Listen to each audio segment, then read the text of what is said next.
We are in a 2,500 acre area here, 14 different landowners that all work together. We share information, we share trail camera photos, open lines of communication, help each other. You know, we're great neighbors. We track our harvest totals, and we've been doing all this for 12 years. We have a lot of really nice deer going this year, and let's just take a look at some of them. Here we go. It is October 5th today. Heading in for day 2 on the property here. One buck that I would really like to see is this one. Found the shed to him last year, and he was on one of the cameras over in this corner at 6:45 last night. So 10 days ago, when we sat in this muddy blind, that's when we saw the big 10-pointer that he's probably high 150s, maybe 160, maybe better. And that's the last time we sat in this blind.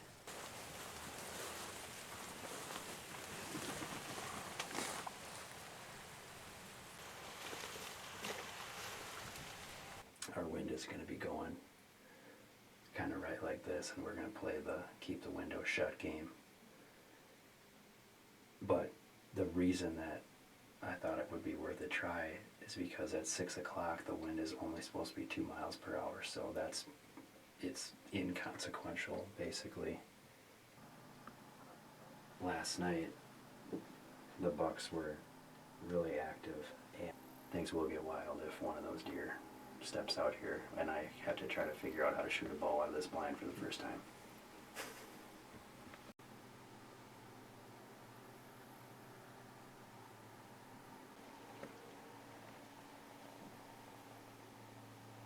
Little update, it's 5:41.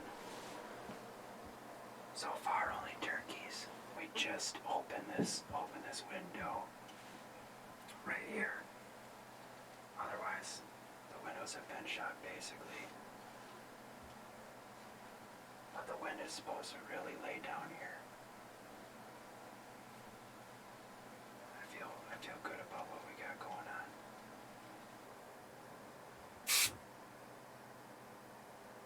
What's that doing? I can reimburse you for this bottle too if you want. 629. That's the 5th deer we've seen. I'll call her a monster doe. She's got 3 fawns, and we caught the fawns, and I opened this window right here, and the doe was standing 60 to 70 yards. And I don't know if she was nervous or not. I just closed the window right away, but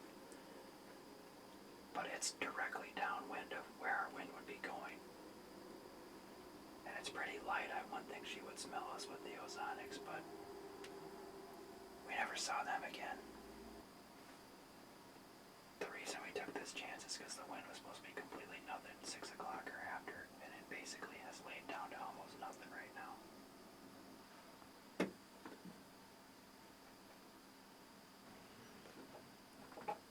Oh, she got weird. About what? I don't know. Oh, she's doing up here. What the hell? I don't get that.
We are back out here this morning.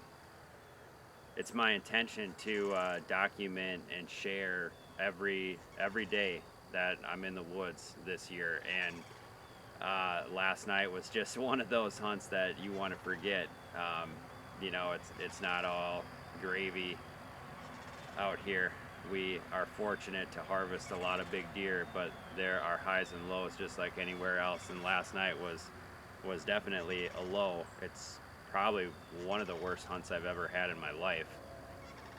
Just as far as how it played out, because I got the blind behind me here, and we took a chance on the wind. So the wind was kind of coming like this. So it would have been good for any deer coming out of the woods, but deer coming from the west side would, you know, potentially smell us. The reason that I took the chance is because the wind was supposed to lay down to 2 miles per hour between 5:30 and 6 o'clock, which is like nothing. It's nothing. And it did that. But when we got in the blind, the wind was much higher than the 4 miles per hour than it called for. So I don't know, even though we had the window shut, I don't know if our scent was getting out there, but we had a couple different does come out and they didn't like it. We had a doe over here, and we don't even know where they went to, but they definitely went back into the woods on the west. We had a doe come out over here, and she's the one that you saw in the video, and you can see her come out in the field and get real nervous and goes back in the woods. And then the fawns come out a little bit later, closer to the blind, and she comes out. And that's when she had enough. Okay, she trots back into the woods, she's in there, starts blowing at us. She's snorting and walking back into the woods. So like, and she wasn't even necessarily looking at the blind, but you know, that's why I think she definitely smelt us. I don't want to overthink this. Like, she definitely smelt us. So anyway, it was a poor decision.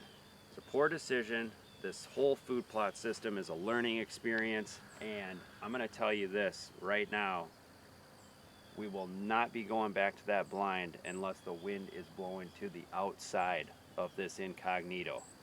I've had phenomenal experience with using ozonics in the past and using nose jammer, which I was using ozonics and using nose jammer last night. I mean, I feel like I've gone years in a row in the last couple of years without having a deer wind me, and you know, that was, I guess I got a little too cocky. I guess my head got a little bit too big. I thought I could get away with more than I could actually get away with, and that's why we tried that. And hindsight's 20/20. You live and learn. This whole thing is a learning experience. We won't do it again. So,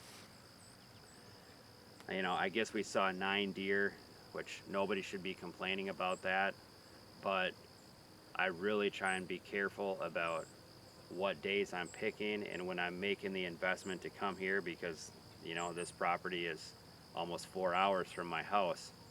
So I figured last night would be a good night to try, and I really believe that it would have been a good night to try, but because of our poor decision on wind direction, we made a couple of does nervous, and there were probably plenty of other deer that were going to come out into that food plot and didn't, because they knew something wasn't right. And the big 10-pointer that we saw the last time we were in there, he was actually on the fence line camera about 250 yards straight into the woods from the blind. He was on there at 7 p.m. and when that doe went back into the woods and was snorting, they wouldn't have been too far apart, maybe about 100 yards. So where he was, he definitely would have heard that doe snorting last night. So let's wrap up this video. Day 2. I did not did not hunt this morning, elected to just come out here and do a little work with the trail cameras. Just take the loss, go regroup, come back when it's better. Things are gonna get really start ramping up here about 10 days from now, and the weather looks really hot, 70s in the extended forecast. So I think it's time to just take a break. Dad and I were talking. Basically, we're not even gonna go back to that blind until like the 20th of October. We're just gonna let it completely settle down, get natural, and then we'll be back at it.